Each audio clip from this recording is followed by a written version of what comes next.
मेरे प्यारे बच्चे, इस संदेश को सुनते वक्त तुम्हें अपने जीवन के वो सत्य अनुभव भी याद होंगे। आज मैं तुम्हें जो कुछ बताने जा रहा हूँ उसे पूरे ध्यान पूर्वक सुनो। यह संदेश तुम्हारे लिए ही बनाया गया है। तुम्हारे जीवन से वो संघर्ष समाप्त करने की स्थिति अब तुम्हारे पास होगी। जीवन में सुख का अनुभव भी कर पाओगे। तुम्हारे पिछले दिनों में की गई सारी सेवाओं को स्वीकार किया गया है। तुम जब भी बाबा का नाम लेते हो, साईं को पुकारते हो, तो साईं भी तुम्हारे आगे पीछे एक संरक्षण के रूप में खड़े होते हैं। विश्वास के साथ आगे बढ़ो। तुम्हारे जीवन से कई ऐसा संकट ईश्वर ने हर लिया है, इसका अनुमान तुम्हें आ चुका होगा। मैं जानता हूँ कि कई कठिन प्रसंगों से तुम्हें बाहर निकाला गया है। अब तुम्हारे जीवन में सकारात्मक परिवर्तन और ऊंचाई की ओर तुम्हें बढ़ाने के लिए ईश्वर तुम्हें सहाय दे रहे हैं।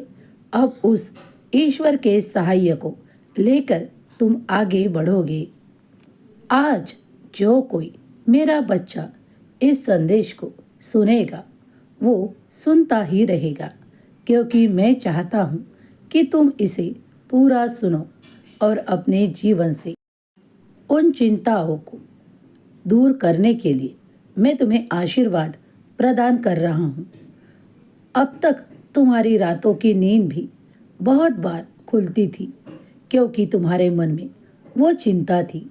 लेकिन अब तुम्हारे घर से वो संकट हटाया गया है। जिसको भी तुम्हारे घर के सदस्य को कोई चिंता थी और तुम्हें भी डर था कि कुछ होगा, तो अब वो सब कुछ तुम्हारे अच्छे कर्मों से और ईश्वर की आराधना करने से वो सब कुछ टाल दिया गया है। तुम ईश्वर चिंतन में इसी तरह मग्न रहो। ईश्वर का नाम, बाबा का नाम जिस तरह पुकारते हो, श्रद्धा से पुकारा करो। कौन कभी कभी क्या कहता है, तुम्हारे बारे में कुछ गलत भी कहता है, तो उसके बारे में ज़्यादा मत सोचो।